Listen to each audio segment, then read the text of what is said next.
Hello students, welcome back to my channel. क्या आप भी जब कैश बुक का क्वेश्चन सॉल्व कर रहे होते हो और आपके सामने एंडोर्समेंट ऑफ अ चेक से रिलेटेड ट्रांजैक्शन आ जाती है और आप कंफ्यूज हो जाते हो कि पहले चेक आया फिर हमने चेक आगे दे दिया, कैसे इसको रिकॉर्ड किया जाए कैश बुक में, क्या इसका अकाउंटिंग ट्रीटमेंट होगा? क्या आप भी फंस जाते हो? तो कोई टेंशन की बात नहीं है, रिलैक्स। इस वीडियो को देखने के बाद आपका ये टॉपिक बिल्कुल हमेशा के लिए क्रिस्टल क्लियर हो जाएगा कि कैसे इसका अकाउंटिंग ट्रीटमेंट किया जाता है। तो चलिए स्टार्ट करते हैं। सबसे पहले समझते हैं कि चेक एंडोर्समेंट होता क्या है। देखो, सपोज करो हमारा एक बिजनेस है, हमारा एक कस्टमर है ए, जिसने हमसे उधार पे माल खरीदा था। इसका मतलब ए हमारा क्या है? डेटर। उसने हमारे 10,000 रुपए देने हैं। ठीक है। हमारा एक सप्लायर है बी, जिससे हमने उधार पे माल खरीदा है, हमने उसका पैसा देना है। तो सप्लायर बी क्या हो गया? हमारा क्रेडिटर, उसके हमने 10,000 रुपए देने हैं। यहाँ तक क्लियर है? अब देखो, हमारा जो कस्टमर है ए, उसने हमें चेक दिया 10,000 रुपए का। हमने क्या किया? उस चेक को अपने पास रख लिया, बैंक में डिपॉजिट नहीं कराया। फिर हमने उस चेक को आगे बी को दे दिया उसकी पेमेंट को क्लियर करने के लिए। इस सिचुएशन को ही कहते हैं चेक एंडोर्समेंट। जब हमारे पास कोई चेक आता है और उस चेक को हम अपने पास नहीं रखते हैं, बैंक में डिपॉजिट नहीं कराते हैं, बल्कि उस चेक को हम आगे अपनी पेमेंट को क्लियर करने के लिए दे देते हैं, इस सिचुएशन को ही कहते हैं चेक एंडोर्समेंट या endorsement of a cheque. Clear है meaning? Endorsement of a cheque का अकाउंटिंग ट्रीटमेंट क्या होगा, कैसे इसे रिकॉर्ड किया जाएगा कैश बुक में या जनरल प्रॉपर में, वो अब हम सीखते हैं। देखो, अकाउंटिंग ट्रीटमेंट डिपेंड करता है कि किस दिन हमें चेक रिसीव हुआ है और किस दिन हमने उस चेक को आगे एंडोर्स किया है, उस पर डिपेंड होता है। दो मेन केसेस होते हैं। कैसे? देखो, अगर हमें चेक 1 तारीख को मिल रहा है और हमने उस चेक को सेम डे 1 तारीख को ही आगे एंडोर्स कर दिया है, एक तो इसका अकाउंटिंग ट्रीटमेंट हमें सीखना पड़ेगा। दूसरा केस, अगर हमें चेक 1 को मिल रहा है और हमने उस चेक को अपने पास रख लिया और 3 तारीख को जाके आगे एंडोर्स किया, उसका अकाउंटिंग ट्रीटमेंट अलग होता है। अब वन बाय वन इन दोनों केसेस को समझते हैं। अब पहला केस देखते हैं कि जब जिस दिन चेक रिसीव हो रहा है, हम उसी दिन बिना टाइम गैप डाले उसी दिन उस चेक को एंडोर्स कर रहे हैं, तो उस केस में अकाउंटिंग ट्रीटमेंट कैसे होगा वो अब हम सीखते हैं। देखो, 1 Jan cheque receive from A and endorse it to B ₹10,000। इस ट्रांजैक्शन में दो काम हो रहे हैं। एक, हमें चेक रिसीव हो रहा है ए से। दूसरा, हम उस चेक को आगे एंडोर्स कर रहे हैं, दे रहे हैं बी को। रट्टा नहीं मारेंगे, तोड़ तोड़ के हम इस ट्रांजैक्शन को समझेंगे। पहला पार्ट क्या कह रहा है कि चेक हमें रिसीव हो रहा है। दूसरा पार्ट कह रहा है कि जो हमें चेक रिसीव हुआ था वो चेक अब हम आगे बी को दे रहे हैं। देखो, अब पहला पार्ट जो है वो किन किन अकाउंट्स पे इफेक्ट डाल रहा है। Check receive from A, check receive हुआ ए से, कौन कौन से अकाउंट्स इफेक्ट हुए? चेक आया, जब चेक आता है तो कौन सा स्पेशल अकाउंट खुलता है? Cheques in hand account. Cheque क्या है? एसेट। चेक बढ़ रहे हैं, एसेट इंक्रीज हो रही है, तो अकाउंट क्या होगा? डेबिट। क्लियर है? चेक कौन दे रहा है? ए कौन है? डेटर। ए ने अब चेक दे दिया, अब आगे वो पेमेंट करेगा नहीं, डेटर डिक्रीज हो रहे हैं, डेटर डिक्रीज हो रहे हैं। डेटर क्या है? एसेट, एसेट डिक्रीज हो रही है, तो ए का अकाउंट क्या होगा? क्रेडिट। पहला पार्ट क्लियर है इस ट्रांजैक्शन का। अब इस ट्रांजैक्शन का दूसरा पार्ट समझो, एंडोर्स इट टू बी। अब ये जो है पार्ट किन किन अकाउंट्स पे इफेक्ट डाल रहा है? हमने चेक को आगे दे दिया, हमारे पास से चेक चला गया, तो क्या होगा? चेक्स इन हैंड अकाउंट क्या होगा? डिक्रीज हो जाएगा। ये कौन सा अकाउंट है? एसेट का अकाउंट है, एसेट डिक्रीज हो रही है, अकाउंट क्या होगा? क्रेडिट। क्लियर है? अब हमने ये चेक बी को दिया है, बी कौन था हमारा? क्रेडिटर था। अब उसको हमने पेमेंट कर दी है, क्रेडिटर डिक्रीज हो गए, लायबिलिटी डिक्रीज हो गया। क्रेडिटर लायबिलिटी में तो आते हैं, liability decrease, account debit, B का अकाउंट क्या होगा? डेबिट। क्लियर है यहां तक? पहला पार्ट किन किन अकाउंट्स पे इफेक्ट डाल रहा है और दूसरा पार्ट किन किन अकाउंट्स पे इफेक्ट डाल रहा है तो ये एक ही ट्रांजैक्शन। ठीक है, अब देखो चेक्स इन हैंड अकाउंट एक बार डेबिट हो रहा है और एक बार क्रेडिट हो रहा है, तो हम इसे काट सकते हैं। अब बचा क्या? बी का अकाउंट क्या हो रहा है? डेबिट, और ए का अकाउंट क्या हो रहा है? क्रेडिट। तो नेट एंट्री क्या बनेगी? बी का अकाउंट क्या हो रहा है? डेबिट टू ए, अमाउंट कितनी हम डालेंगे दोनों साइड पे? 10,000 10,000।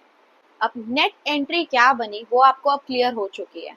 अब शॉर्ट ट्रिक समझो। देखो 1 जन को चेक आया और हमने उस चेक को ही आगे एंडोर्स कर दिया, चेक से चेक कट गया, इसलिए हमें इसे रिकॉर्ड करने की जरूरत नहीं है। अब हमें किस पे ध्यान देना है? सिर्फ इस बात पे ध्यान देना है कि चेक हमें किसने दिया और हमने चेक किसको दिया। ठीक है, अब ए कौन था हमारा? डेटर। ए ने हमें चेक दिया तो डेटर हमारे क्या हो गए? डिक्रीज। डेटर कौन होता है? एसेट। एसेट डिक्रीज, तो ए का अकाउंट क्या होगा? क्रेडिट। हमने बी को चेक दिया, बी कौन था हमारा? क्रेडिटर। अब हमने बी को चेक दे दिया, हमारी लायबिलिटी डिक्रीज होगी, लायबिलिटी डिक्रीज, अकाउंट डेबिट। हम सीधी एंट्री कर लेंगे, बी का अकाउंट क्या होगा? डेबिट, और ए का अकाउंट क्या होगा? क्रेडिट। तो नेट एंट्री क्या बनेगी? B account debit to A account. हम अकाउंट एब्रीवेशन नहीं लगाएंगे ए और बी के आगे, क्योंकि हम इन्हें पर्सन कंसिडर कर रहे हैं। ठीक है, पर्सन के आगे कभी अकाउंट नहीं लगता है। अमाउंट 10,000 10,000। अब क्वेश्चन आता है कि क्या इस एंट्री को कैश बुक में रिकॉर्ड किया जाएगा? दिमाग लगाओ, क्या इस एंट्री में कैश अकाउंट या बैंक अकाउंट अफेक्ट हो रहा है? बिल्कुल नहीं हो रहा। तो ये एंट्री कैश बुक में तो रिकॉर्ड नहीं होगी, तो कहाँ रिकॉर्ड होगी? जर्नल प्रॉपर में। क्लियर है? कहाँ रिकॉर्ड होगी एंट्री? जर्नल प्रॉपर में, क्योंकि इस एंट्री में, इस ट्रांजेक्शन में ना तो कैश अकाउंट इन्वॉल्व हो रहा है, ना बैंक अकाउंट पे कोई इफेक्ट आ रहा है। चेक आया और चेक चला गया, हमारे पास चेक रुका ही नहीं, हमने चेक को बैंक में डिपॉजिट करवाया ही नहीं, सिर्फ हमारे डेटर कम हो गए हैं और क्रेडिटर कम हो गए हैं, उन दोनों अकाउंट्स पे इफेक्ट आ रहा है, इसलिए हम इसे कहाँ रिकॉर्ड कर रहे हैं? जर्नल प्रॉपर में। क्लियर है फर्स्ट केस?